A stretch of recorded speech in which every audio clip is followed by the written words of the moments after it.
আদিল, এই আদিল, কয়টা মরিচ আনতো বাবা ফ্রিজ থেকে। আদিল,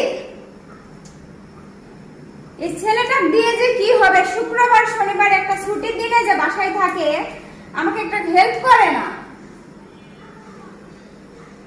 ফ্রিজ থেকে কয়টা মরিচ এনে দিবে সেটাও দিতে পারতেছে না।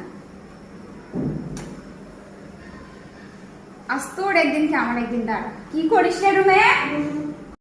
রে সে কখন থেকে ডাকতেছি। হ্যাঁ কখন থেকে ডাকতেছি তোরে আমি। কি হইছে? আমি কি শুনতে পাইছি? তুই এভাবে চিল্লাছিস কেন? আর কি করতেছিস সেগুলা? আমি কাপড় ভাঁজ করতেছি, দেখো না। ও তুমি ডাক দিছো, আমি তো শুনতে পাইছি।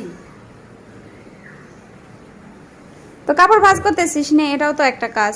আরে বাবা, রান্না করতে করতে জানিস না ফ্রিজে যে মরিচ আছে, আমার ওই মরিচ নিতে আসতে ইচ্ছে করতেছে না আলসা মতে।